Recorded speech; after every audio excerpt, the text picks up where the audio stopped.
kind of in a transition. Well, we don't use it as much as we used to.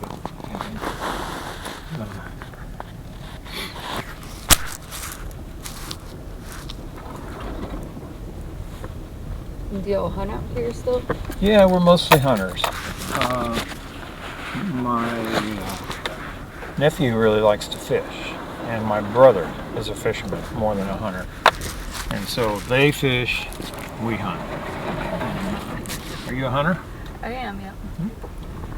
I don't get to do it too often in this job because we work a lot of weekends during the hunting season, but I try to every now and then. Well, if you have to work weekends, you ought to have some days to hunt in the week. Yes, we have a family friend that leases a place in Comfort, just around the Kerrville area. Yeah. And their rules are that we can only go out there whenever they're out there, so it's hard to coordinate. Ah, right. To be able to actually He's got go. weekends and you don't. Right, Yeah, exactly.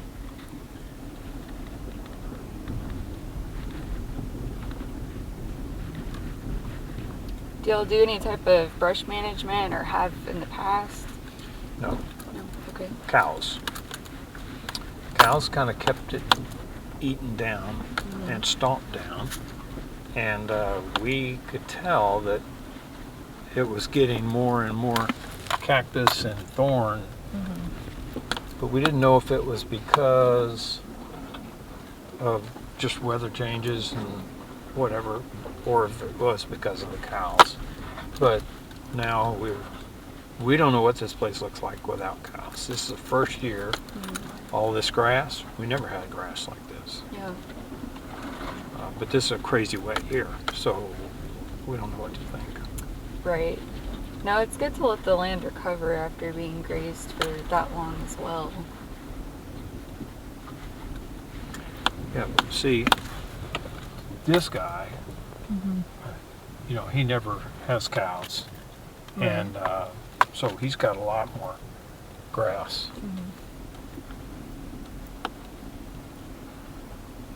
And then this is the creek that I showed you that cuts diagonally, it runs northwest. And so this is the... So it's usually just wet during a good rain? Oh, it comes right over this. Okay. Right over this dam. It'll come right over this thing and runs down there, and our lake fills up, but it's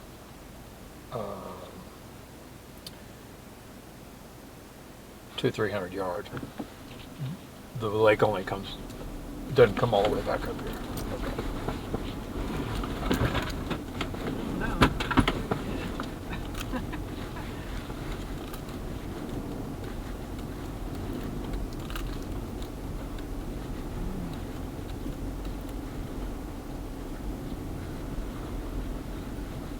Do you all ever see hogs out here whenever you are here? Yes, we see some hogs. Actually, we seldom see them. We have game cameras around, and they show up on our game cameras all the time. But we don't see them very much. We do shoot at them, and so they figure out pretty quickly that they don't want to be around us. We haven't hunted them, or I built a trap, I'll show you that, to try to trap, you know, the pack of them. It didn't work. We couldn't get them couldn't get them to come into the hog pen.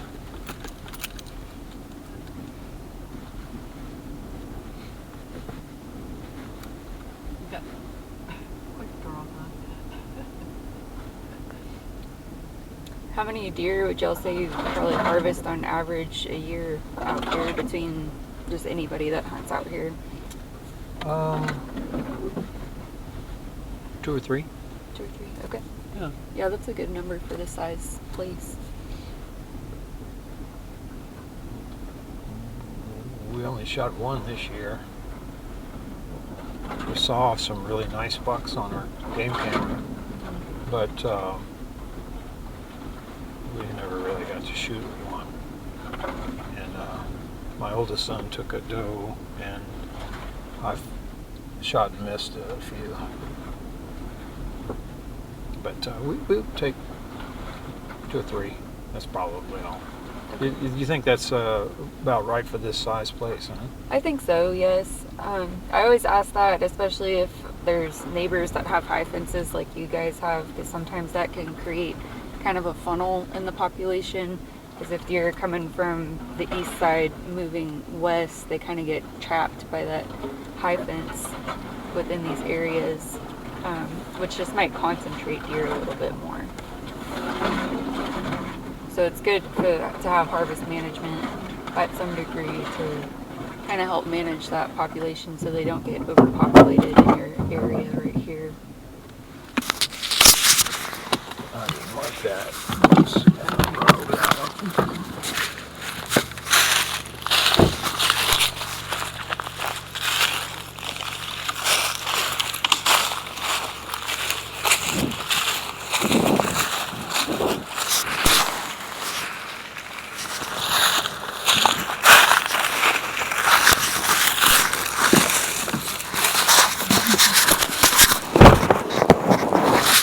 We used to have a lot of east-west traffic across. Our property's long and skinny.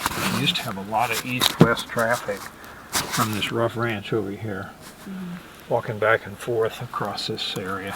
Okay. Well, when the high fence went up, that was the end of that. Yeah. So now we're kind of a cul-de-sac. Right. They're only going to be on this property if they're laying down on this property or feeding on this property. They're not walking across it. Right. We get a little north-south traffic is what we end up hunting. Okay. And this is typical of the woods that we have on our property.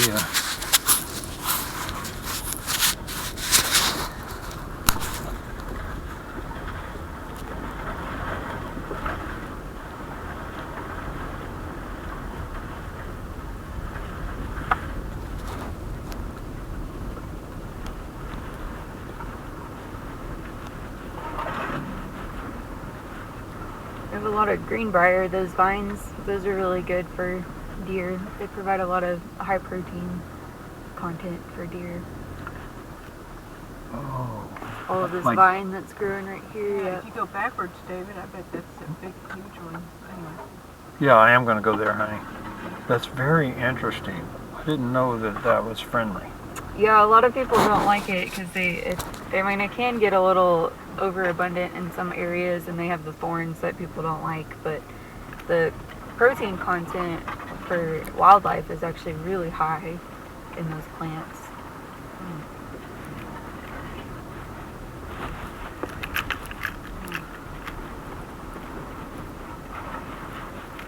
That's why a lot of the time, especially during this time of year, you really only see the leaves growing on it on the higher parts where deer can't reach it, because the rest of it at a deer's height is eaten down. This stuff right here. Yes. Oh, yeah, you're right. We have a lot of that. Is that unusual, or is this area full of it? This part of the county seems to have quite a bit of it. All in here. This is what you're talking about. Yes, sir. Okay. Very interesting.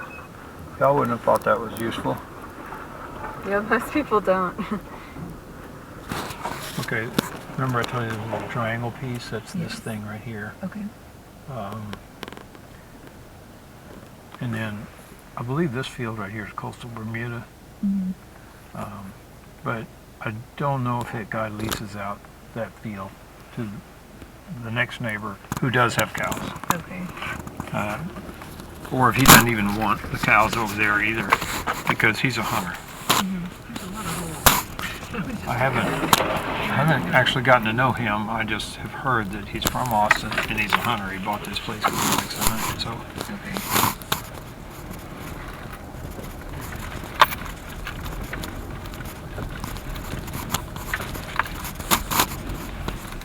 Was this house there before your family bought the property? Oh yeah. Nobody knows how old these houses are. Really? They were made on the dirt. The one that we have is about the same age, and it came in and poured concrete one room at a time. Floor. Oh. That's how it was. That's how the house was built. It was made on dirt, but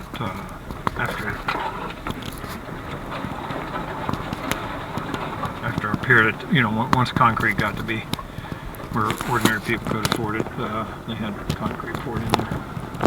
So in between the concrete pieces, the wood goes all the way down to the dirt. This one right here on this side, isn't it? You're talking about? Yeah. Okay. And then this is about as far as I can drive you. This is the hilltop. Our property line is right over there, not too far. Okay.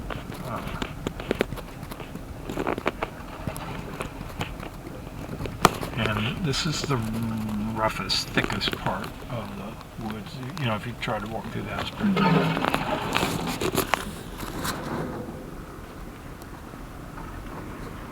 Yeah, I would say brush management could potentially be one of your practices that would be probably the most beneficial for your habitat. But if you guys aren't out here too often, it may be where you have to contract it out. So I don't know if that's something that would be feasible for you guys or not. When you say brush management, what does that involve?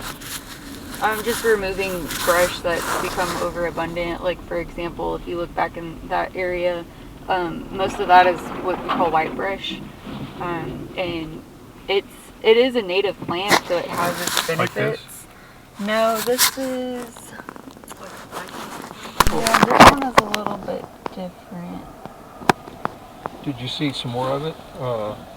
Yes, there was more of it down where we were driving, but all of that taller stuff under that tree back there that just forms a big bush that nothing can walk through, basically. Yeah. That is pretty common to become overabundant in these areas. And when it gets to the point where it's so thick that nothing can walk through it, then it helps to kind of thin it out a little bit.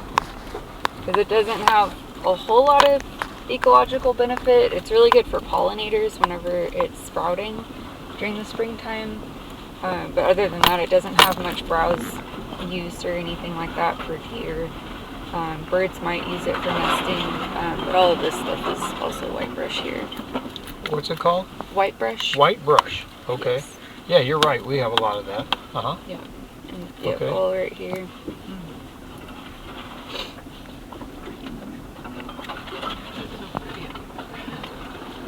Yeah, that's why I say you don't try to remove it all if you do decide to do some brush management. But you want to try to at least kind of get some pathways through there to where other things can grow as well. So, what does that involve? You push it down with a bulldozer, a tractor with a shovel on the front, or what? For those types of species, to actually keep it away, you'd want to do some sort of grubbing, so it's another mechanical method, but it goes into the ground to get the roots out of it, because if you don't get the roots out of the ground, then it'll just go right back. So you're kind of digging that up. Basically, yes. And you'd probably want a smaller kind of skid steer with a grubbing attachment on it to be able to do that type of work. Which is why I say that it would probably need to be contracted out. But, I mean, it's not something that you have to do. It's just something that may help the habitat in the long run. And it is one of the practices that you can pick from in your management plan for tax purposes as well. Uh-huh. This is really rocky country, you could tell from us driving on it. Right. So they can use a skid, what do you call it? A skid steer? Skid steer? Yes. With a grubbing device and all this rock? Yes, for this type of area, you can still at least grub, getting into the ground to grub. Okay.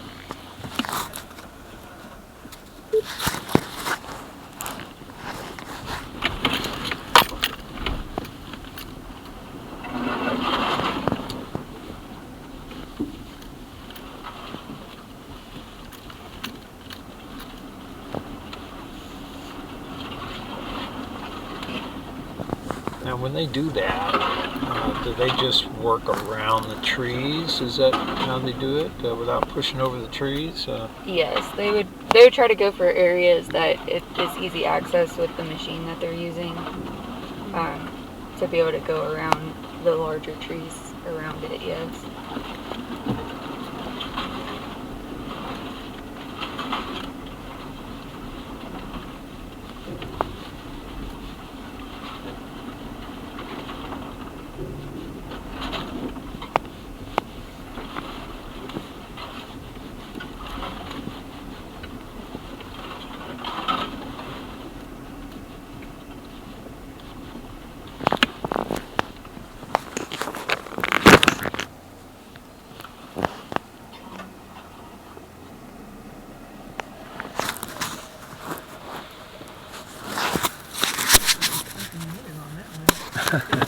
Yeah. Or it was really nice. Earlier in the fall, the middle son and I came out here and built this building. She was our supervisor. Gotcha.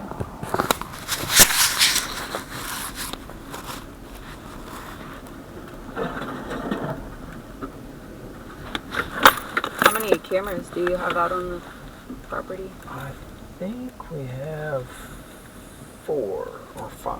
I can't recall. Do y'all keep them running all year or just during that hunting season? They're brand new. We Oh, just okay. put them in this year, and we're just kind of experimenting with them. Okay. That was one of our chores for this weekend. We're going to try to change the batteries and see if we can enjoy them a little bit more now that hunting season's over. At first we thought we would just do it during hunting season. What benefit do we have? Tell me what you would do with them. One of the categories on here is doing a census or survey, Yeah. and you could use cameras to do that as well. And it's not something that you'd have to do all year round, but it's something that you could use to monitor during maybe a specific season or whatever the case is, depending on what you're trying to count, basically. But that could qualify for one of your categories in your Yeah. plan here. Good. Yeah. Because we're going to do that anyway. Okay. All right. So see now this area doesn't have as much of that whitebrush. Yes, this area looks more diverse. It's got more species, which is pretty typical around areas that have water. Usually there's more different types of species. Do y'all still go around in the water? What do you mean? Well, okay. How do I do it?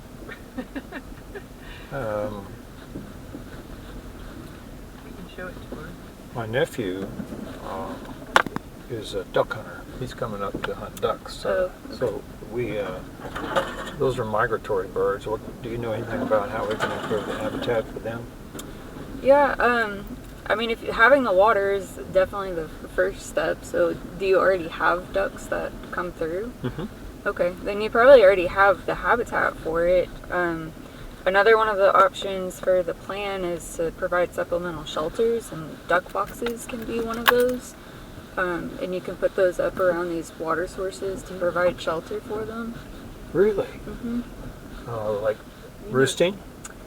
Yes, it can kind of be roosting, nesting habitat, or just shelter for whenever they're flying through during that migratory season. They get in them. Yes. And then do you have to clean them out every year? Yes, you'd want to maintain them every year for your tax plan. So after their migrating season is over and you see that they're not around anymore, then you probably want to go through and clean them out. Okay. To make sure that they're ready for the next season. Oh, cool.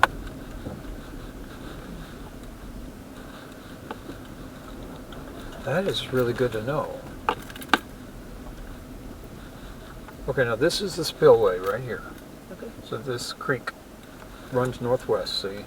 And so this is kind of a flat, rocky area in between these two hills, and so this is the way the thing is made. It just, the water flows right through there, and then the creek goes on like it always did.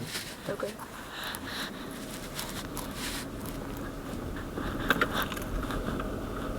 Yeah, this is a great water source for sure for this size property. It is very pretty. And it stays full for the most part, even during drought years. Oh, see, we got ducks. Yeah. A bird. What is it? Look at them. We almost had it dry up 2 summers ago when it was real dry. Right. We almost lost all the fish, and it was just, it got way down just to a puddle. But Was it the flooding this year that filled it back up? yeah, this creek has a big watershed. Mm-hmm. And when we first built it, the guy that owned the property to the east of us wanted to put a little dam to have a little shallow lake for bird hunting also. And we told him that he couldn't put that on there until our lake filled up, because we had no idea how long it was going to take for the thing to fill up. Mm-hmm. It filled up just like Wait, that. wait, look at those ones right there. They're coming backwards. Can you see them? Yeah, they're going to fly right over the car just to Yeah. Yep. let you take a look at them, dear.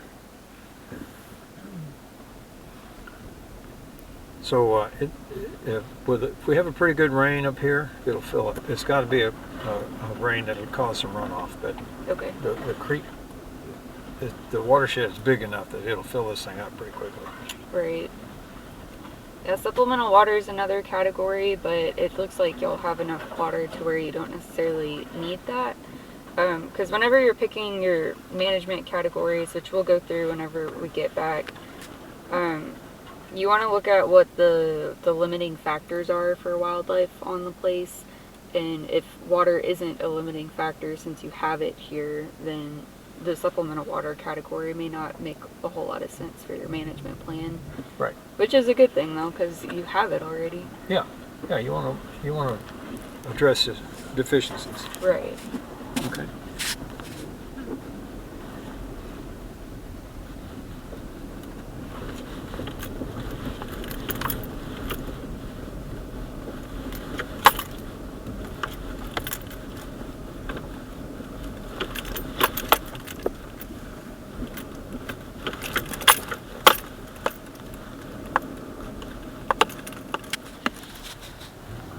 Bush right there is what I was calling cat claw.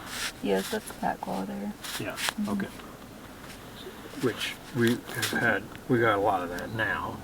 It's kind of new. We didn't always have a lot of it, but boy, it's really grown up now. And we haven't figured out any way to control that either. Yeah, that's another one that you'd have to either get the root crown out of the ground to keep it away, or you can also use herbicides. The herbicide Spike works for cat claw and whitebush as well. So it kind of just depends on if you're open to using herbicide. Not everybody is, but it is the most effective way to get rid of things like that. Well, I was going to ask you about that because it's a restricted substance. You have to have an applicator's license to use that stuff, right? Yes. So would you hire somebody to come along and spray? You can. If you wanted to, you can get your applicator's license. I think it's not terribly hard. It just takes a lot of studying, and you just have to take a test in order to be able to get it. But you can hire somebody that has an applicator's license to do it if you would want to. Okay. So, but it's not impossible for an ordinary person to get an applicator's license. No, it's not. A lot of ranchers do it themselves. Yes. Oh. Mhm. Okay. So that would probably be better for us then. Yeah, and you can do most of it, if not all of it, I believe, online. Huh. Okay. Now, what is this nettle stuff right here? That's agarita. It's a native plant as well. Sometimes it can get overabundant, but I haven't really seen a whole lot of it. But the little berries that they produce whenever they're fresh during the springtime are actually really good to eat. Really? Yes. For us to eat. Yes. Mm-hmm. Yeah. Okay. I've heard some landowners will make like jam or jelly out of it, although the berries are so small that it takes a lot to be able to do that. But yeah, you can walk up to a plant whenever they're fresh and just eat them off the plant. Oh, okay. They're almost like a mini grape kind of texture.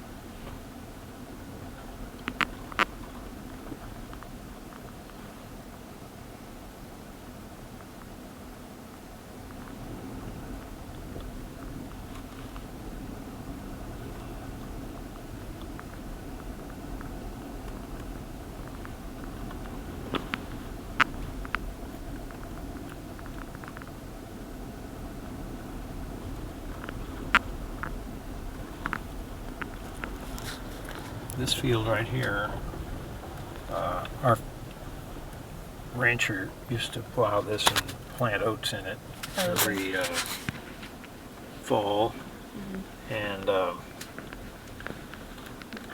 oats would attract deer, but he really planted them for the cows to have winter Right. food. Well, so we're not sure what we want to plant, but that would be a place we want to plant because it's mostly clear, not too many rocks. A few trees are starting up in it, as you can see, but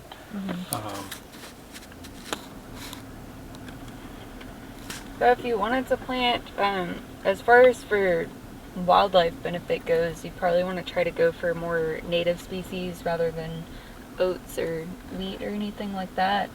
Because deer will eat that whenever it's fresh growth. But other than that, it doesn't really have a whole lot of wildlife benefit.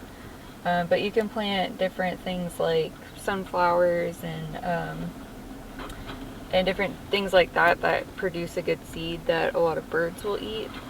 And different types of forbs as well. It has a really good protein content for deer during the springtime.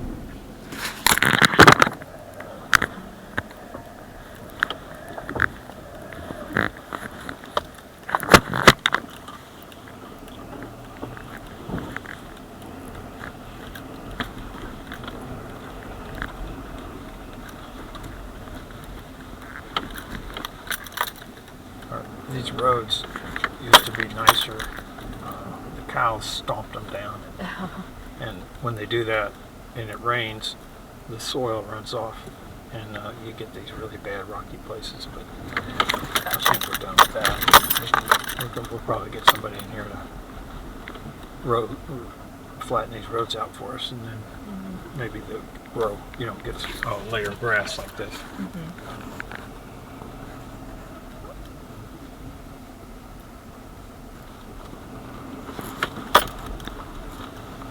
So what do you see in here? What species are you seeing that we try to control? Or? I mean, for the most part right here, it doesn't seem like anything's just completely overabundant, just popping out. I mean, there's some of that Tassajillo, that pencil cactus here, but some of it's okay. If you start seeing that it gets even more out of control at some point, then you may want to start doing some control on it. But the pears that they produce are really good for wildlife, like turkey and things like that. Really? The pencil cactus? Yes. Oh. Yeah, another word for it is actually turkey cactus. Oh. Those little red berries that they make, turkey love those.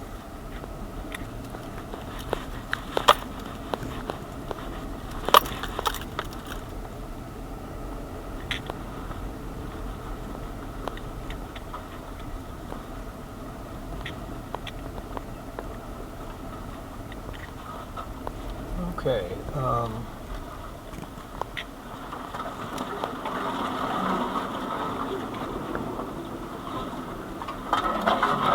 As far as grasses go, I mean, I'm seeing a lot of native grasses that have grown back up, back in this area already. That bunch right there is side oats crama. That's the state grass of Texas. So that's a good one to have. That grass that, do you think it's good for a walk? Sure. Can we walk a little bit? Yeah, because this is a really thick area, and I want you to tell me what's in here and what we should do with it. Okay. Laurie, you want to come on too?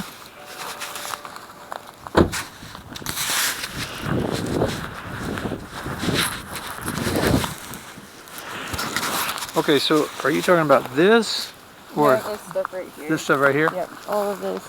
This is side oats.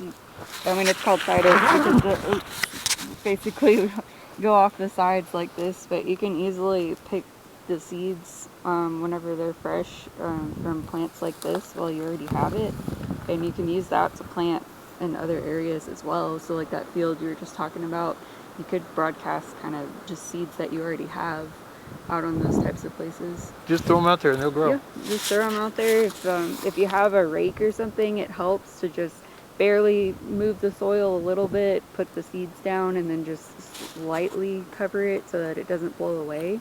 But you don't want to bury it, and you don't necessarily want to plow or anything. You want to have minimal soil disturbance, but enough to just get it a little bit in the ground will give it the best chance. Okay, and you see this cactus that's in here right here? This Yes. is what you call turkey cactus? Yes. Okay. Yeah, and like I said, and if it gets any worse or any more overabundant at a certain point, then you may want to start controlling it a little bit more. And it's probably best to do that with chemicals as well. Yeah. You told me Tordon Yes. worked for that. Tordon does work for that. And I think the other active ingredient that works is called picloram for cactus. That works as well. So there's two different types that you can use for cactus. Okay. Yeah, and it So, looks like a lot of this brush back here is white brush again. oh, this is okay. This is more white brush. Yes. Yeah, okay. Yeah, we've got that thicket up on the top of the hill, and then this is pretty thick with this stuff too. Yes, it looks like this one's more like a little bit further back. So, I mean, to get equipment or anything back there, you'd probably have to clear at least a path or something to be able to get there to actually be able to remove it. But this is up close. This is what the white brush looks like. They have the very small leaves like this, pretty thin, woody bark. And during the springtime, they produce a white flower, so that's when you can really tell what it is. Okay.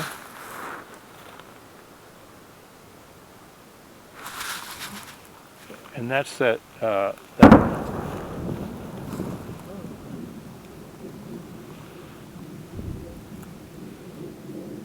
Is that a sonic boom? I don't know. Is that a jet going over? That was definitely louder than a gunshot. Yeah, I hear the. He's coming to eat. I think we're in a kind of a military area. Yeah. We get some flyover, but that's the first time I've heard. Yeah, I've never heard something like that, though. I know I've seen the planes. The Fort Hood planes will practice a lot out here. But Oh. I think yes, you just this is the agarita that we were talking Agarita, about yeah. before. Yep. You got the kind of spiky plants, and the berries are old on these, but I mean that's kind of what they look like, and they produce that yellow flower. yeah. Yeah, so I wouldn't eat the berries whenever they're old like this, but whenever they're fresh during the springtime, Yeah. they're good. Okay. Yeah, and that doesn't freeze back. I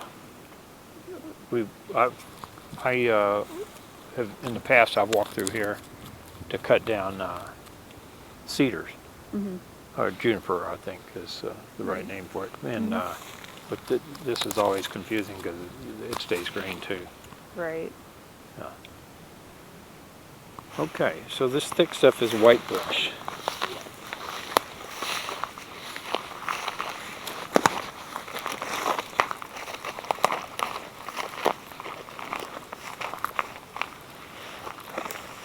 Yeah, so one of our concerns is that the cows used to keep all this, they would stomp through here and keep, keep it kind of opened up. Of course, we're not going to have that now. And so we didn't know exactly what we should do with this. Can we do this brush control a little bit at a time? Can we work where we get, do I have to, after you spray it and kill it, do you have to come back and plant something else, or will it come back, or how's it work? After you spray it and kill it, it'll usually decay enough to where it'll just kind of go back into the soil, which is, I mean, a good thing because it'll return nutrients back to the soil. Okay.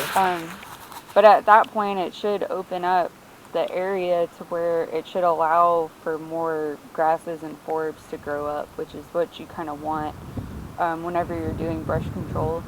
So whenever you open up any of these areas like that, because you want to have a good diversity on your landscape in terms of wildlife habitat. So you want some of the woody brush to be here because it's good cover, provides food, but you just don't want the whole place to be overrun by a specific species like whitebrush starts to do. So just opening that up to where rain and sunlight can get through to the ground, it should open it up to where more of your grasses and stuff are going to start coming in naturally.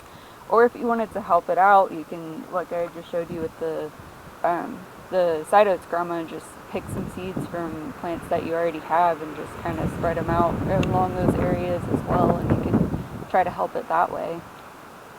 Okay, now is that seasonal? Like, it's got seeds on it now, but it's because it's winter. Right. You need to get it on the ground in the winter. Does it germinate in the spring? Yes, you'd want to get seeds in the ground about January, February, so about this time frame, and that'll help prep it for the springtime. Okay. All right. I think that's, just walk a little bit and see if there's anything else you see.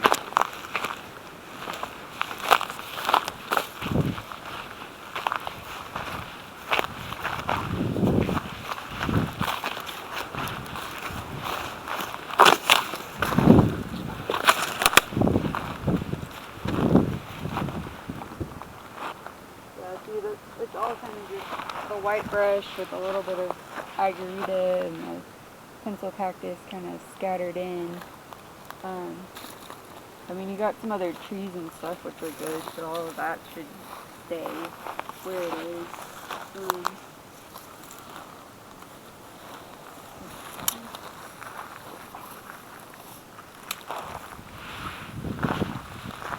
So to kill this white brush, you don't necessarily have to push it down. It should just fall down. Yeah, it'll start decaying on its own once it starts dying off. Okay. If you wanted to speed up the process, you could push it down. So that's kind of up to you, but you don't necessarily have to. Okay, and then, but this spike that we would use, is that what you said we should use on this? Yes. Probably? Mm-hmm. Yeah, it'll kill oaks too, so we have to be real careful with the Yeah, application, right? and I always suggest doing individual plant treatments when it comes to herbicides like that, especially spike, because spike is one of the much stronger chemicals that isn't very discriminate. So yes, it can kill oaks. But I would suggest just doing individual treatments to where if you want this whitebrush bush gone, then just treat this and then kind of move on. Okay. From there, so you can be selective in that way. So maybe, like, you're going to apply that with a backpack sprayer? Probably, yes. Okay. Mm-hmm. I thought spike was granules, but I guess you can get it. I believe it is granule, but I think that there's a spray version of it as well. I could be wrong, but if it is just the granule, then you can just put it on that specific plant and then move on. Yeah. It's going to be a long project. Yeah, and you'd want to do it before when there's rain in the forecast within the next couple of days so that it breaks down that granule and gets into the roots. Oh. Because when it rains, that's when the plant is actively soaking things up. So it'll break down the granules to be able to get into the plant itself, and that's how it'll kill it. Okay.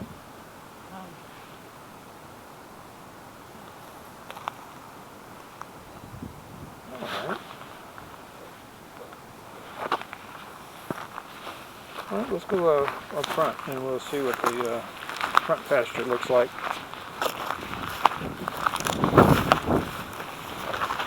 Yeah, I kind of saw the front coming in. We can still go by there if you want. I think the biggest thing that I saw in that one was there's a lot of mesquite trees starting to grow up. Yes, right. So that may be something that you would also want to start controlling before they get too tall. They're a lot easier to treat before they're above 2 feet. Mm-hmm. And you don't have to treat every single tree out there. You can let some of it grow up, especially the ones that are already at least 6 feet tall. You may just leave some individuals like that can provide shade and shelter for animals out in the field. But the rest of it, you may want to start treating before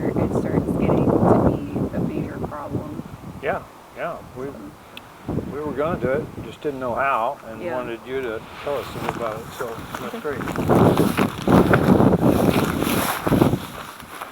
All right, baby, you want to hop back in? Come on. I'm just looking for all these little boxes.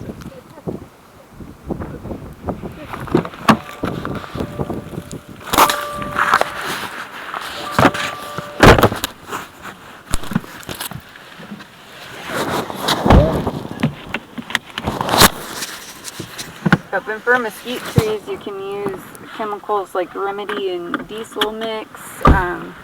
If you do end up getting your applicator's license, there's another one called Sendero that's really popular and works pretty well. But I believe that one requires an applicator's license, but Remedy doesn't. Or if you wanted to go the mechanical way, it would have to be grubbed as well. You'd have to get the root crown out of there.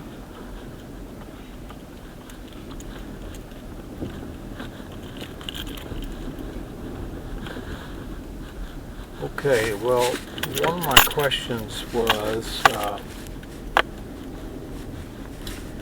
see, we have these mesquites around this house, and they used to be healthy, and we had nice trees, and now we've lost them in the last couple of years. Not sure why. Either they just got old, but you know, this was a really healthy tree, and a bunch of big branches fell out of it, and we've just about lost it. But they're shaped like trees. So can you take a mesquite that comes up like these out here and trim them up into nice trees where they... If you trim mesquite, they're going to come back a lot bushier rather than tree-like, because they'll start growing multiple stems wherever they were trimmed at. So if you're wanting taller trees that are going to have a good canopy, then you don't want to trim them while they're young. Okay. Otherwise, that's when you get You're going the wrong direction. that bushier kind of mesquite. Whoa, okay.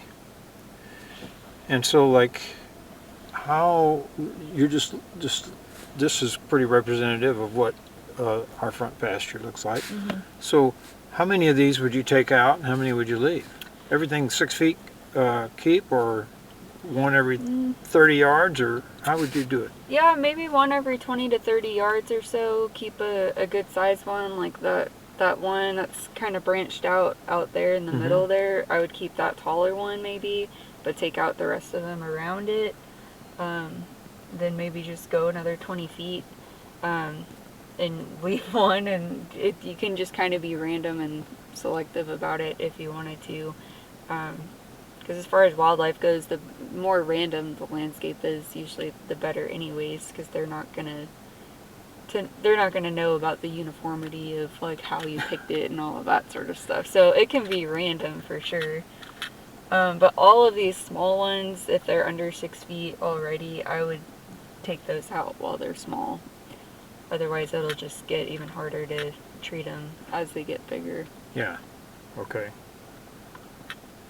And really, I would start with this front pasture, with doing that treatment on all of these smaller mesquites before you even worry about anything on the rest of the property, like the whitebrush or anything like that. I would concentrate more on this before this becomes a problem. Mm-hmm. So. Okay. And like I said, this is something that you could start sooner rather than later too, before you even have an applicator's license, if you're interested in getting one, because you can do that Remedy and Diesel spray without having to have an applicator's license. We can purchase Sendero. I don't think that's restricted. Okay. Yeah, we have some of that. Do you? Okay. Yeah, and we didn't have the idea that we weren't supposed to have it, so I don't know where I bought it, but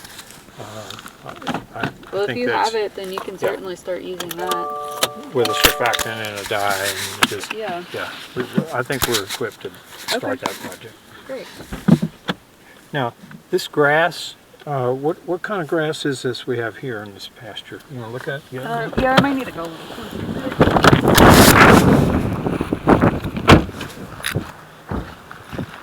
you know if this was ever planted or something for the cattle, or is it all... Don't know. Don't. I don't know. grass is hard to tell, James.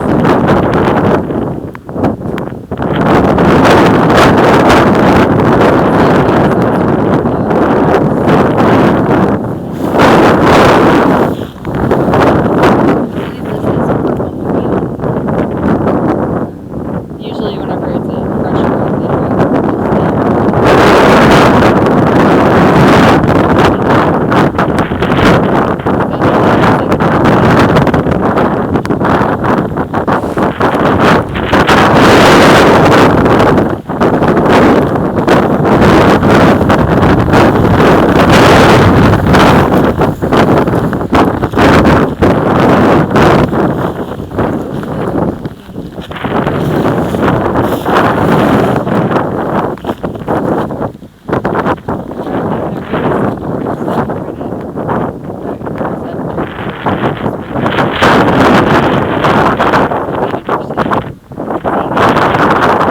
grows back now that it's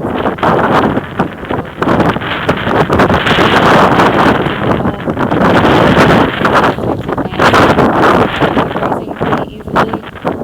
Some other native plants like the sided scrama or little blue stem, things like that are really good native plants. They're what we call decreasers, and they decrease in numbers with too much grazing pressure for a long period of time.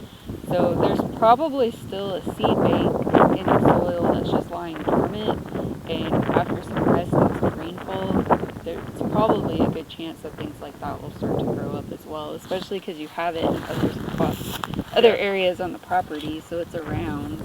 You may just have to give it time to kind of grow back. Okay. And getting rid of some of the extra brush and mesquite in this area would probably help that as well. Mesquite takes up water sources and stuff as well from grasses before, so the less of that's around that's competing with that grass, the better for the grass. Right. Let's talk about white-winged dove. We're in the flyway from Brownwood, but we never see very many doves. Apparently some of our neighbors plant something that really attracts the birds, so we'll see occasionally a few birds. But what kind of grasses have the seeds that help us attract those birds? It would probably be more forbs that you'd be wanting to promote for birds like that. A lot of people don't like turkey, but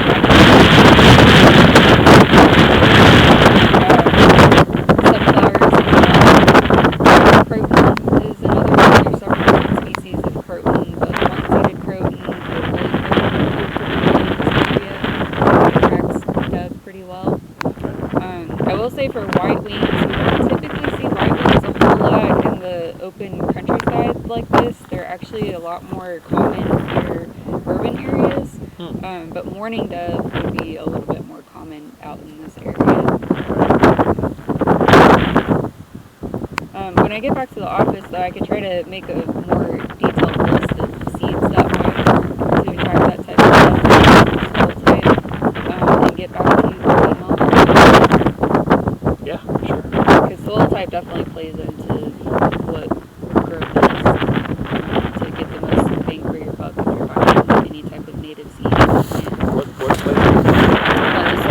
soil type. Yeah, okay. Yeah, there's so many different soil types in this county. We're kind of in a transition zone between ecoregions where some of it's super rocky and some of it's super sandy. And yes. especially we have both. Part. We have both exactly. on our property, yeah. Exactly. So it definitely plays a factor into it, which is probably why you have to sandy right here compared to just drove through this rocky. Mesquite have very, very deep root systems, so they can grow really easily in sandy soil rather than rocky soil. Okay, good.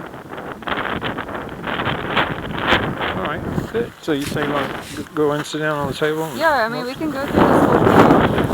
It's ready for you. Oh. Be able to turn into Let me ask you about this.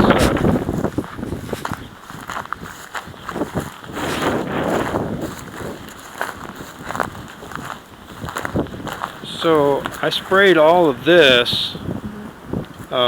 We just got a lot of cactus right here, as you can see, and we've been trying to dig it up, but it's growing a lot faster than we can dig it up. Oh. So I tried spraying it with Roundup, and I got this kind of I sprayed it, I want to say October. Okay. And so I got it like halfway kill or something like that. Is this going to go on and die, or do you know? You may want to just try another round of the treatment. It also helps for a lot of species to spray during the summertime when they're already really stressed from the heat and lack of water typically. Anyways, and then adding that chemical and the extra stress on it really helps kill it faster. Oh, okay.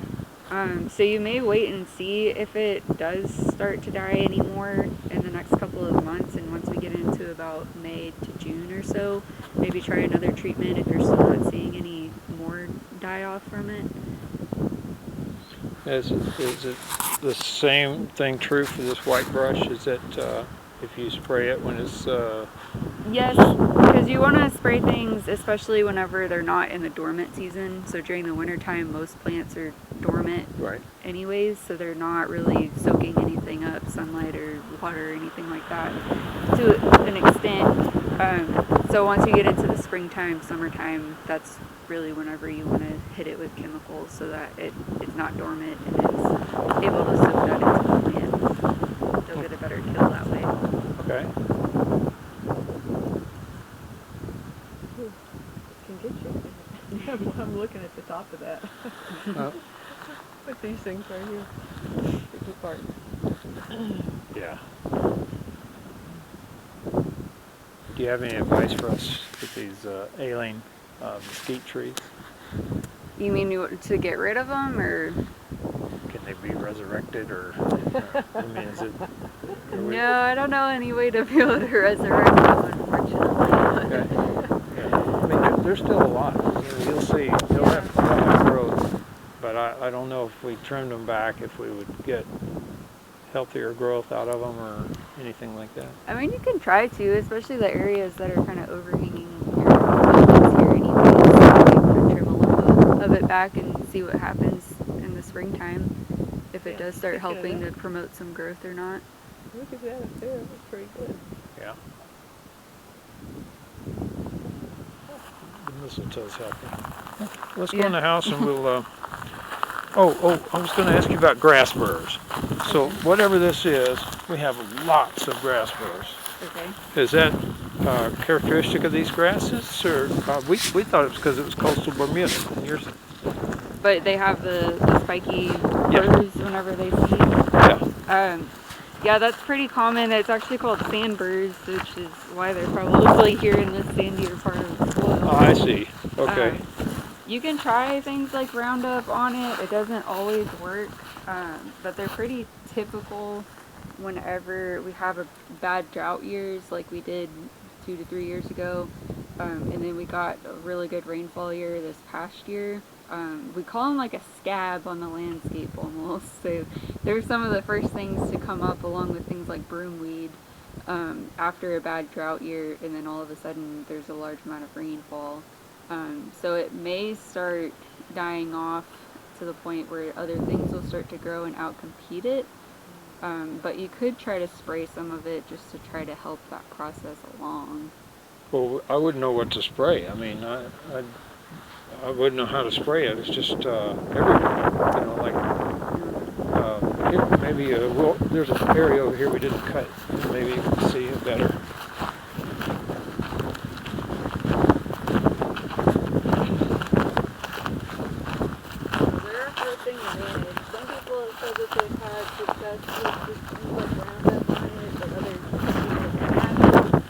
So, like, this is what the yard, this is what grows here if we didn't mow it down. And so I couldn't tell you what I would spray. That's where the grass burrs are. I can't tell, you know. Oh, gotcha. It's all just mixed in. Yeah, I mean, most of this is native stuff. Like, this is broomweed right here. That's broomweed. Yeah. Very interesting. All of this sort of stuff. It's good for pollinators whenever it's flowered out during the spring. A lot of this other stuff's kind of hard to tell without a seed head. Yeah, right. No, I think you'd have to wait until it starts sprouting out or seeding out to be able to determine what's the burr and what's not at that point. Okay. So that you're not just hitting everything. Yeah, we don't want to do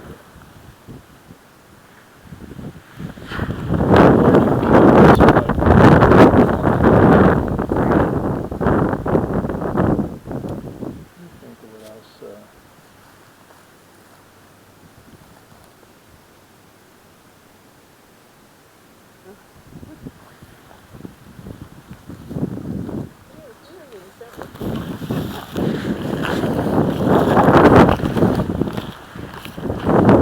I think I'm running out of questions. Let's go in and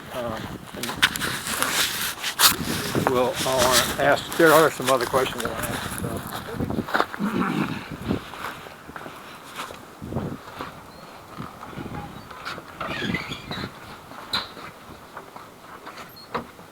Come on, dear. I'm going to go for it.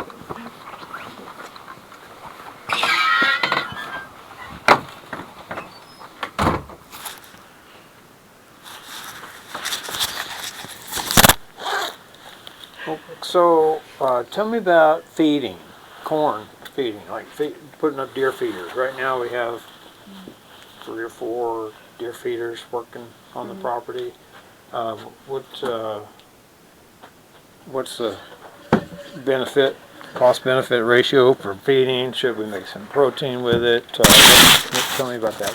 There's really no benefit to corn feeding besides just being an attractant for hunting. But Okay. As far as nutritional value for deer, it doesn't have any sort of value whatsoever. It's just a filler kind of thing and a bait type of thing. As far as your plan goes, I mean, supplemental food's another category that you can choose from, but they do stipulate that it would have to be a free choice feeder if you're going to use that for deer, to where it's not on a time spin cast sort of thing like most people use for hunting. They'd have to be able to have access to it during whatever time frame you specify that you're going to be feeding, and it has to be at least a 16% crude protein content. Mm-hmm.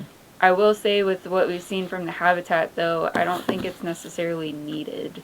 Okay. Because of all of that greenbrier that we saw, like I said, that has a really high protein content. I believe that's 19% crude protein just from that, and you have a lot of it naturally. Then during the springtime, depending on what types of forbs are growing up out here, that's where they get most of their natural protein during that time also, which is the critical time when they actually need that extra protein, because that's when bucks are producing their antlers, and that's when most doe are either pregnant or starting to lactate, so they need that extra content during that time of year. So I'd say based on your habitat, you probably don't need to feed. So I wouldn't necessarily waste your money on that part of it. Okay. Does that make sense? Yeah. Do you have any other questions about that? No, that's great. Yeah, see, I wouldn't have known that, so that's good. Mm-hmm. All right, what else? What else do you? If you'd like to, we can kind of just start going through the plan kind of piece by piece and figure out, I think from what we've talked about, you may already have 3 categories out of the 7. Since the appraisal district didn't really tell you much, these wildlife management plans, they say they're good for about 5 years or so. So for this purpose, we can say that this will be good through 2026 to 2031. Unless you decide to change any of your practices in the meantime, which you can certainly do, all you have to do is fill out another one of these plans and just turn it back into them to let them know that you're changing a practice or two for whatever reason, and that's all you have to do. But if you do change any practices, I highly recommend doing that because they can ask for an annual report every year. Not every appraisal district office actually does it every year, but they can do it. Mm-hmm. So you don't want to have anything on this plan that you're not going to do for that year, and then they come and ask for a report, and you don't have anything to show for what they thought you were going to do. Right. So it's important to keep up with that for sure. But if you don't change anything, you're good for about 5 years, and then they'll probably send you a letter in December of that last year saying that they'll want an updated plan. So you shouldn't have to do anything until you get that letter. Okay. The first part of this is just your the owner information, and then the second part is the property information. Your legal description of the property is just what the appraisal district has it listed under. I already put here, we're just going to say no for high fence since most of it's not. And then I put the 140 acres unless you see something else that has a more specific one. Your ecoregion is the Edwards Plateau. And that is important because there are minimum intensity requirements for each one of the practices that you can choose from. And they kind of vary based on the ecoregion. So we have this one here for that covers the Edwards Plateau. And we'll go through that as we go through each one of these practices as well. But that would be the minimum requirements that you'd have to do for each practice annually in order to maintain this plan. For your habitat type, just to make it simple, we can just put the full 140 acres under native range and brush. It's pretty much all native stuff, so that's fine. And then you'll have to pick a species to target for management. This can really be any of your native species. If you're wanting to do any sort of like duck boxes like we had talked about, then I'd highly suggest checking off the waterfowl one. But you can put as many species on it as you want, or you can just pick one. That's kind of up to you. Just keep in mind that whichever practices that you pick for management, it needs to benefit that species in some way, right. Or at least one of the species that you pick in some way. So Okay. that's why I say if you want to do the duck boxes, then waterfowl should definitely be one of them. Okay. So do you think you have any kind of preference? Well, yeah, we're going to do deer Okay. and turkey and waterfowl. Okay. Perfect. And then that's all I you don't have know to if we put want to there. work hard enough to have doves, but I mean, you can put these on here, and as long as your management practices make sense for the species, then it's fine. I always tell people wildlife management, you're trying to benefit all of your wildlife anyways, so I don't really like how they make you have to specify a specific species anyways. Mm-hmm. Because most of it's going to be a general management unless it's something specific towards supplemental feeding that might be geared straight to deer. You can also supplemental feed for turkey as well, or the nest boxes that might target a specific songbird or a specific waterfowl. So, I mean, you can still put dove on there if you wanted to. It's Okay. kind of up to you. That's enough. Okay. Then the next part is going to be your goals and objectives. So your goal should be something that's broad and easily obtainable in the long run. So I usually say it can be something as simple as I want to manage my property for the benefit of native wildlife. So it could be something that broad that any of the practices that you do is going to be doing that in some way. Mm-hmm. Your objectives are going to be your action items of how you're going to achieve that goal. I usually say to do your objectives last after you pick your management activities, because you can use the management activities specifically for your objectives. Like if you're going to be providing shelters for ducks, then your objective could be provide some sort of supplemental shelter to benefit duck nesting habitat in their migratory range, something like that. And then the next part is just getting into the 7 categories that you have to pick from. You must pick at least 3. From what we've talked about, it seems like habitat control, which brush control would fall under that, could be one of them. doing a census or survey with your cameras could definitely be one of them. And then providing shelters with the duck boxes was another one. So that's Okay. 3 of them there. I already said that water probably wouldn't make a whole lot of sense since you have such a great water source already.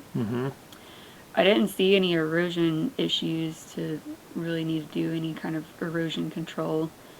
Predator control could be one of them, which is why I asked about feral hogs. That one's a pretty common one because there's not a whole lot of that you have to do with it as long as you're making some sort of effort to either trap or harvest hogs every year. And then the food, again, I think you have enough food sources for most of our wildlife species out here already to where you don't necessarily need the supplemental food. So are you thinking maybe those Well, we're 3 that we definitely talked going to, about? yeah, we're going to work on the habitat because Okay. we've got this mesquite and whitebrush problem. So we're Okay. going to be working on that. And then we're going to be monitoring our cameras anyway, so we should do that. And then I think the shelters to me sounds better than trying to do supplemental food by planting and so forth. I think that's a better plan for us. Yeah. Okay. All right. Especially since then- we like to use the water. So this one's just asking, is hunting going to be part of your management plan? You can put this information if you want, but if you just simply say no, then you don't have to fill out all of this information every year. Okay. Especially since, I mean, if you were only managing for deer, then I'd say that you probably should do that part. But since you have some other species on there that you're trying to target as well, you don't necessarily have to. But that just prevents you from having to report to the appraisal district office how many deer were harvested every year and keep track of all of that type of stuff. Yeah. So it's just less to report. Okay. And then there's not any management associations or co-ops right here, so we'll put no there. Okay, good.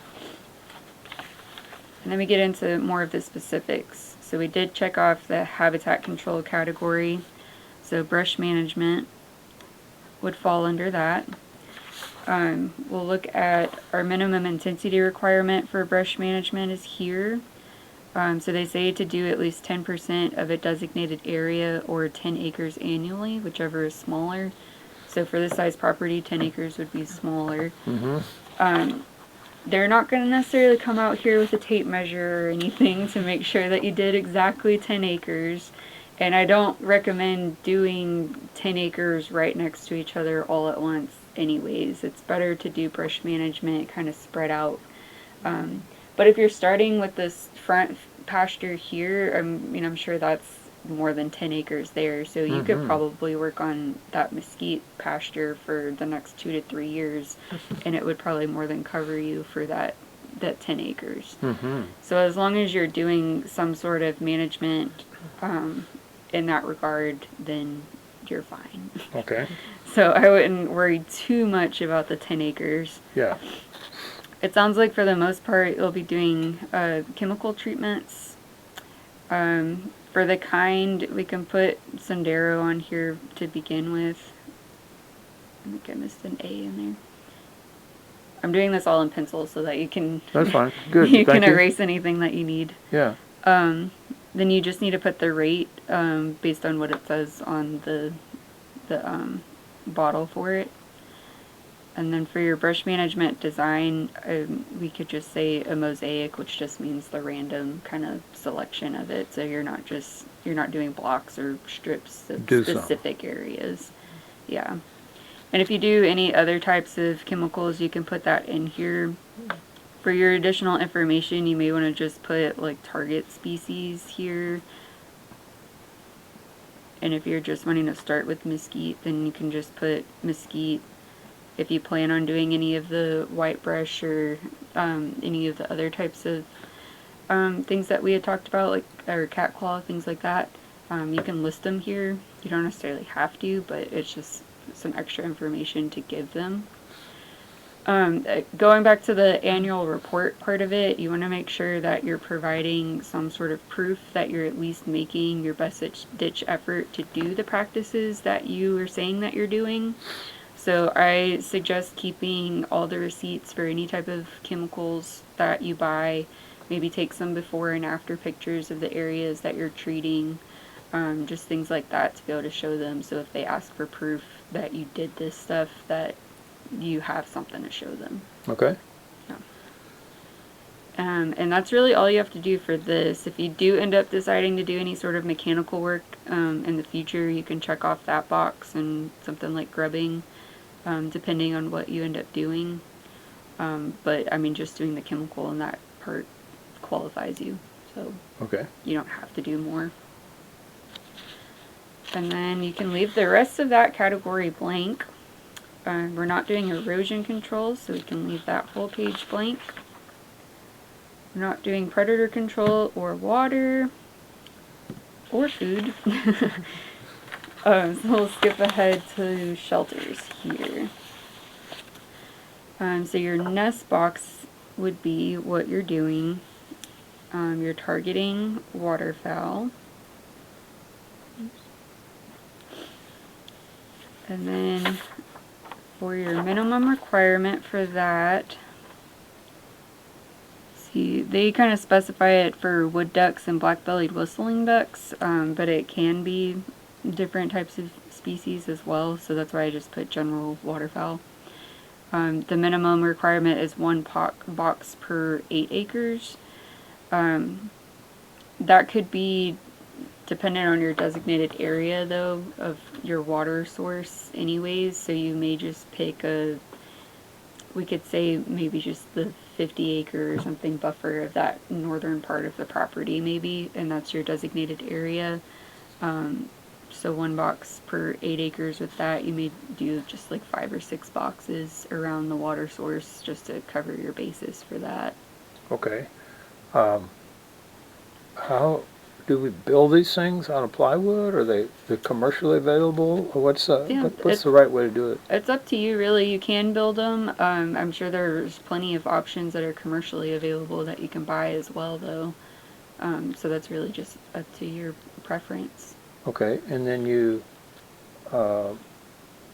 put them like near the water, Mm-hmm. or yeah, I would put them along the tree line that's surrounding the water source, just facing the opening facing the water source. But you can put it all around that pond area there. well, the water level varies pretty dramatically. You know, a big rain, they'll fill up. So we Right. should put these up at the high line, Yes. where they don't go underwater. Right, that's why I And say so closer to the tree a lot of line. times it might be 20, 30 yards from the water. Those are still adequate for the birds. They'll Yeah. they get in them. Mm-hmm.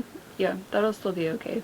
Especially for this purpose. I mean, you're putting them out there, and they don't even specify where you're supposed to put them, but just to make sense to where they're not going to end up underwater or something at some point, I would say put them on that upper area along the tree line, around the source. And then,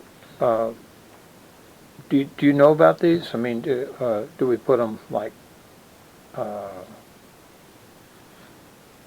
where they're open to the prevailing winds, or does it matter?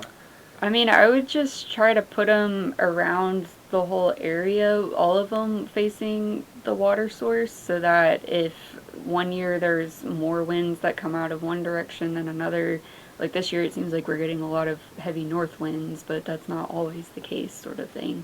So it may just cover your basis to just put it all the way around anyways, since you have to have at least a certain amount anyways, then there's always something available. So, do you not want to hunt over these boxes, or how's that work? Not over the boxes or anything, but I mean they're probably mostly using those boxes more at night anyways. So at a time frame when you're going to be hunting, they're probably actually active and on the water. So I wouldn't worry about that too much. Okay. Yeah. As long as you're not hunting over bait, then you're good. Well, there's certain places that are more convenient to hunt on the lake. Mm-hmm. And so if we're going to be there, we should put the boxes somewhere else. Yeah, you can. Okay. Mm-hmm. I'll let my nephew be in charge of that. Okay. He'll know how to manage that, I guess. So we'll put, it'll be a cavity type of box. So we should designate the waterfowl area as maybe 40 acres, just right around Yeah. right around that lake. It's a 13-acre Mhm. lake, so Right. you take an area around that and you say, I don't know. Yeah, that's why I just threw out, I think, 50 or so acres. So I think if you put out 5 to 6 or so boxes around that, that should cover your basis Okay. for this. So, I mean, we could just put 6 on here just to be safe. And again, if you buy anything, if you buy the boxes, keep the receipts. Yeah. You may want to take pictures of them annually just to show that they're cleaned out and ready for the migratory season, and they're available every year. So that's really all you have to do for that. Well, tell me about that. So when do they start migrating? Late in November? Yeah, I would say even maybe a little bit earlier than that. Maybe have them ready, like clean them out September, October kind of time frame. So this is almost like deer season. Ready. Yeah, pretty much. It's part of the getting everything ready Yeah. for the hunt for the year. Yeah, Okay. exactly. Okay. Because I mean, as you saw, they're here. So. All right, and then your last category.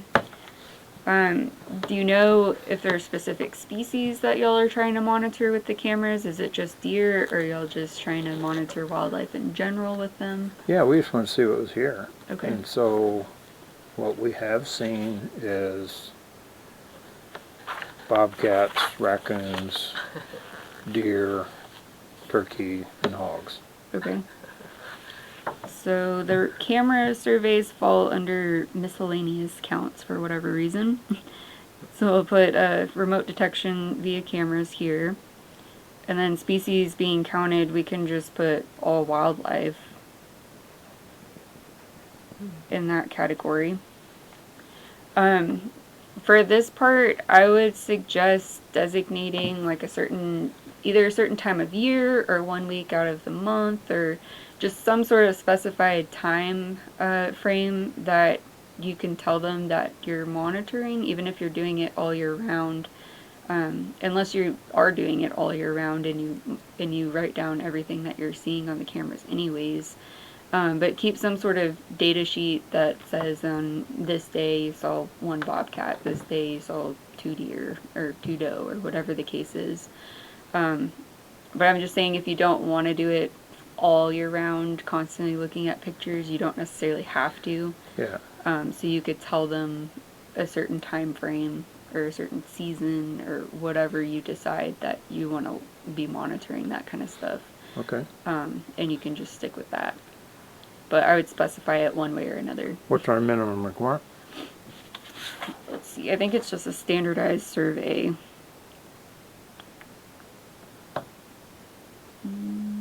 I guess photo stations would be here.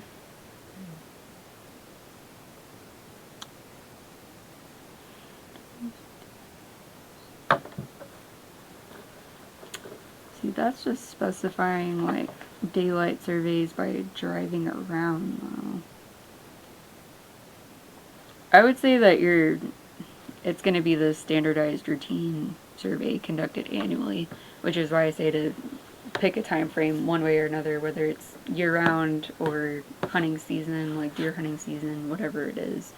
Just specify it in some way, and that helps standardize it. Okay. And if you have just a basic data sheet, whether it's on Excel or a piece of scratch paper, whatever it is, just write down what you're seeing on which days. All right. So, yeah. And just do that consistently at the same time frame every year. Got it. Okay, we can do that. And that pretty much covers everything. I mean, that gives you your 3 categories. And the last thing to do is just sign a date, and you're ready to turn it into the appraisal district office. Good. Yeah. So it's this plan, and there's an application to switch from agriculture to wildlife valuation. I don't know if they gave that to you, but that's the appraisal district type of form. So if you have any questions about filling that out, then I would direct those questions to them. But you just turn in this and that application, and that's all you have to do. Okay. Good. Any other questions?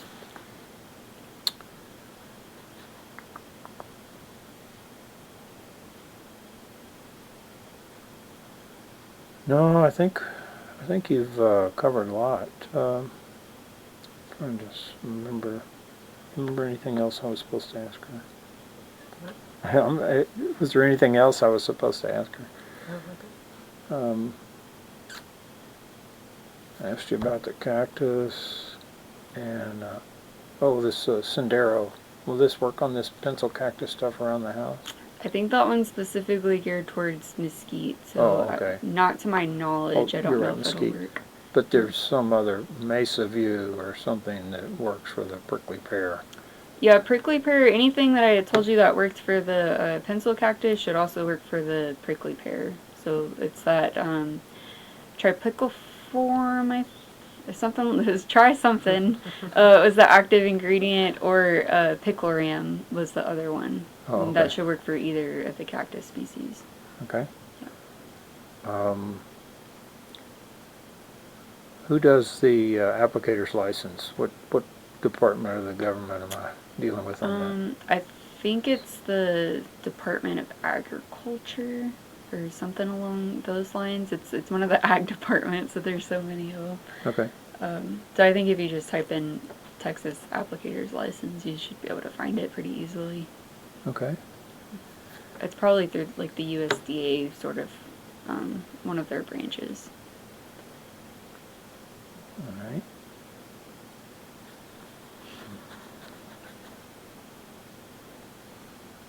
I think I'm running out of questions, but I'm probably going to think up something else. So now I can call you. Yeah, if you now that think of you've seen anything this else, property, yeah. you've got an idea what we're looking at. Right. Yeah, you can always call or email me if you think of any other questions or want some other advice along the way. Okay. So where would you recommend we start? I mean, what would be your, if you're going to kind of point us in a direction, what would be the most profitable things for us to do? I think definitely starting with all of the mesquite that are already growing in this Got that front message pasture. from you. Yeah, you do that before it gets out of hand. Right, exactly. Right. And then after you get it to where you want to kind of monitor it too over the next couple of years, because it's probably going to start coming back. So the faster you get to it, the easier it is to kill it. Mm-hmm. Okay. To make sure it doesn't invade. Which, I mean, as far as the brush management category goes, is one of the good things, because once you do get the property how you want it and you don't want to remove any more brush, just annually maintaining that continues to qualify under this, because there's always going to be something. I mean, there's brush management's just a never-ending battle, Yeah. as I'm sure you've already seen. So. Right. Yeah, brush control is a big problem Yes. for everybody, but us too. Yep. How can we improve the habitat for the deer besides, it seems like what we've talked about is feed and cleaning out the white brush so that they can move through. Mm-hmm. But as far as like laying down, like we've noticed up on the top of the hill, we think the deer lay down up there where it's really, really thick. They like to get in that real thick stuff. Mm-hmm. Yeah, that's why I say you don't want to get rid of all of the thick brush, just in some areas that you kind of just pick and choose where, just to allow other things to be able to grow, like grasses and forbs that are also beneficial to deer and other species as well. But you still want to have what we call those sanctuary areas too, of those thicker areas, because those are good areas, like when it's really windy and stuff outside and cold, that they can bed down and kind of get out of the wind a little bit. So you don't want to get rid of all of those thick areas. Oh, let's talk about hogs, coyotes, and raccoons. Okay, are they all considered predators? Yes, they are all considered predators. I mean, raccoons, it seems like it's more of a personal preference if they're messing with the deer feeders and getting into your trash and that sort of thing. I think that's what people have problems with raccoons with. Um, Yeah, I guess that's true. Right? I mean, otherwise they're not too much problem. I mean, Yeah. if they don't get in your house. Right, and they are what they call a meso predator, so those smaller type of predators like raccoons and possums and things like that. But they have a purpose in the ecosystem. They do predate on like bird eggs and things like that, but not to an extent where it's making populations decline or anything. That's just part of the ecocycle. How about turkey eggs? Yeah, they will eat turkey eggs as well, but as far as I've seen, there's not any decline in our turkey population in this county. If anything, it seems like they've been on the rise the past couple of years. So I don't think they're overabundant to the point where they're causing a problem by doing that. We think we have a lot of raccoons because of that lake. Oh, okay. Lots of raccoon tracks around that lake Mhm. and the mud. You know, they come to the water. Yeah. So I mean, if you think that there is a problem, then you can certainly do some control and harvest a few a year or something like that. all right. How about coyotes? Are they a problem for us? Again, that's really more of a human kind of issue with them. They do not kill fawns to the extent that most people think, unless it's just a very sickly fawn that's just easy to target. They're mostly going to be going after like the smaller mammals like rabbits and things like that. Mm-hmm. So I don't think they're necessarily overabundant either. You can definitely control them, but I don't think they need to be controlled to the point where they need to be like eradicated like a lot of people think either. Oh, okay. So, I mean, if you see a lot of them though around the property, then you can certainly harvest a few and help control the population. Do they attack calves? They can, but again, it's probably going to be more of like if they have the opportunity when maybe that calf is first born and it's defenseless and or sickly or something like that. But other than that, I don't think so because they're going to go after things that are smaller than themselves typically. So they're probably going to stay away from herds of cattle. Interesting. I wonder why people have such. We just get a vibe that the coyotes are terrible. That's what everybody says, and it's funny because coyotes are the type of species that have evolved over the past century to hunting pressure to the point where they have larger litter sizes and higher survival rates whenever they're young because they've adapted to the heavy hunting pressure that people have put on them over the last century. So our hunting pressure actually made it worse. Which like is trimming mesquite. Yeah, exactly, exactly. It didn't work. The selection process of that evolution of that species just it really adapted to the point where they know how to survive and keep on reproducing. We're going to have to be careful, huh? Yeah. Okay. And I think it's more of like people that have like free-ranging chickens and maybe lambs and things like that might be more of a problem with coyotes rather than cattle or fawns. Yeah. Yeah. So we don't care about them. How about hogs?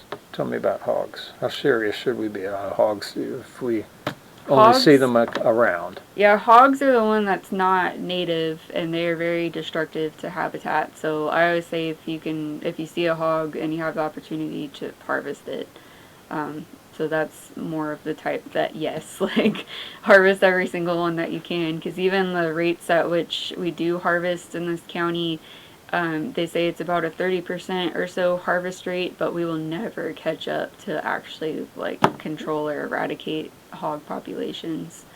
So yeah, because they can survive on just about anything. I mean, even during the bad drought years when all of our other wildlife were doing pretty bad, hogs were thriving because they just eat about anything. And they've always had just very large litter sizes and survival rates anyways, so yeah. So what would I look for to decide if we need to start trapping hogs, or if you don't get serious about hog? I mean, I'd say if you start seeing a lot on your cameras, since you're starting to monitor that now, if you start seeing that there's a lot of them across the property that you didn't necessarily know is there, maybe, then that might be a point where you might want to try to trap, or if you're come out to hunt, to do that. And hogs are the one species in Texas that you can hunt without a hunting license. You can hunt them any time of year, any time of day. Yeah. And it's because of that, because they're not native and they're not supposed to be here, and they're so destructive. So. Okay.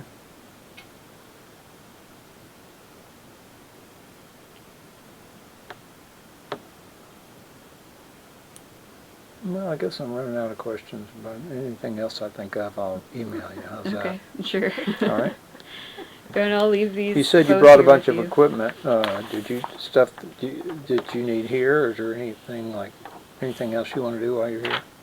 Oh no, we all just always have a bunch of equipment because we're always doing something different. Oh, okay. So that's just an everyday sort of occurrence. And I had just moved and moving office spaces and stuff, so half of my office stuff is in my truck. You just moved? Yes, oh, just wow. before Christmas. You're so pretty.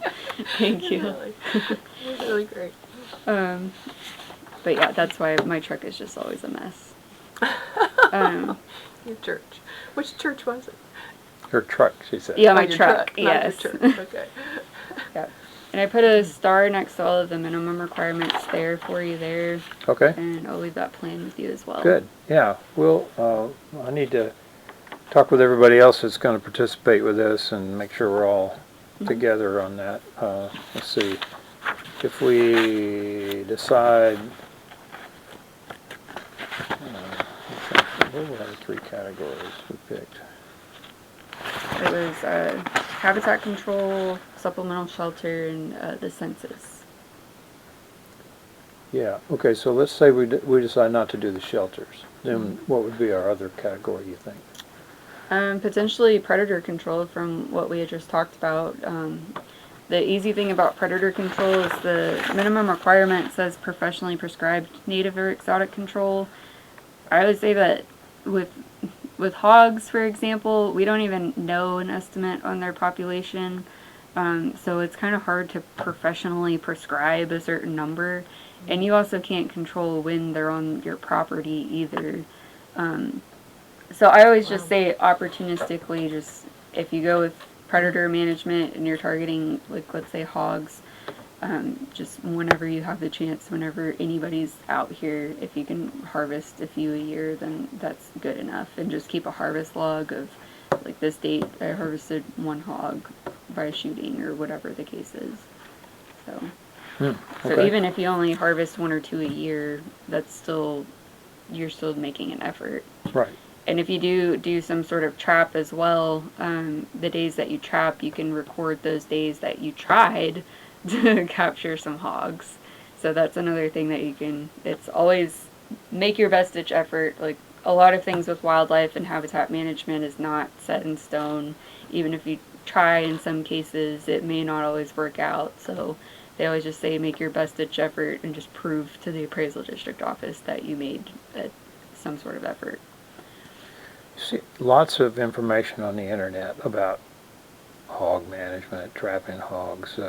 People do all kinds of crazy stuff. But what's effective from ordinary good people that you talk to?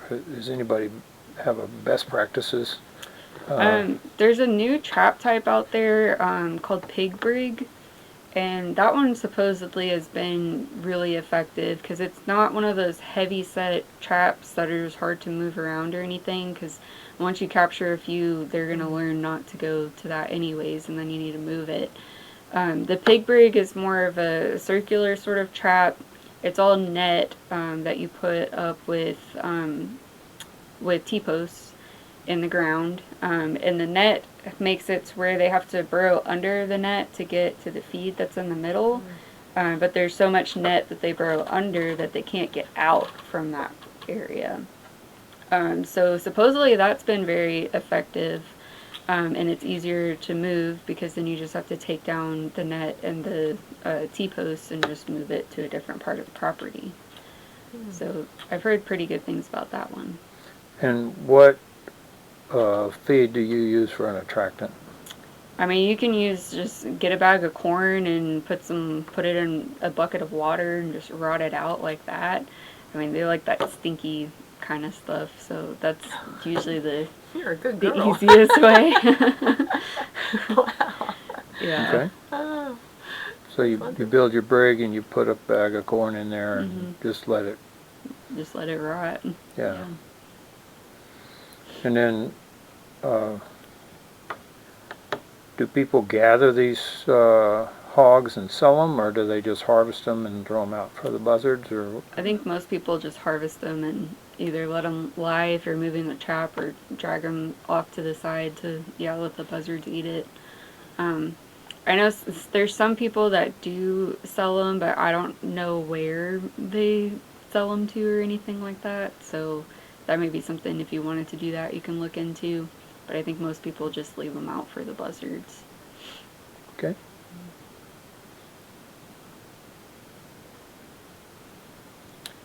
Let's see what else.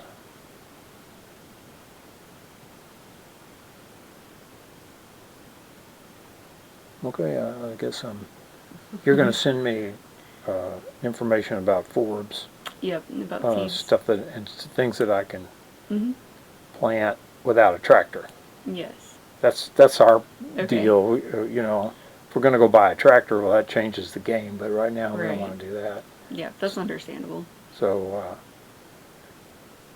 yeah, that would be very helpful. Yeah, I can do a short write-up for you, or like just a small plan with some more details about all the things that we talked about, to help you out a little bit more. Tell me one more time the name of this green vine with the leaves that are 19% protein. Greenbrier. Greenbrier. Mm-hmm. Should we fertilize that stuff? No, I would just let it go as it is. I mean, it seems pretty wild and already growing on a lot of other things as it is, which is fine. I would just keep letting it go as it is. Okay. Yeah. And the same thing with these seeds. Should we fertilize when we put these seeds out, or? I don't usually recommend it for native seeds. I mean, it may help a little bit, but the biggest factor in whether or not your seeds are going to take is if we get rainfall after the seeds are planted. That's the biggest thing. Any sort of seeding with native seeds, I always say don't expect results right away. Usually it takes about 3 years for those to establish to the point where you're really, really seeing results. They say year one, it sleeps, it creeps, and then it leaps that third year. All based on rainfall. So it's the first year you might see a little bit of growth here and there from things that you planted, but don't expect to see a whole lot. Second year, it's going to start creeping up a little bit more, but that third year is when it should really start leaping up and where you'll really see results. That reminds me, we tried 3 years to plant sunflowers, and we never could get them to grow, or the animals ate them And down that to could be nothing. it. You know, I mean, just ate them all up before they could come up. And cattle eat sunflowers as well, so they may have hammered it down to where it wasn't growing up anymore. Yeah. Okay. All right. Well, good. If I think of anything else, I'll give you. I'll text you back after you send me the seed stuff. Okay. Does that sound good? Sure. Yeah. Thank you very much. Sure. And if we have any more questions on this, I'll call you about this. So Okay. I just submit this to the appraisal district. Right. I don't need to get it approved by you again. Or, No, you don't have to. If you want me to review it again before you turn it in, I no, can. I think you've been but real clear with yeah. it. Okay, good. Yeah. Thank you very much. Sure. What a pleasure. No problem. Yeah, thank you very much for your help. Thanks for showing me around. Get the tour.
Yeah.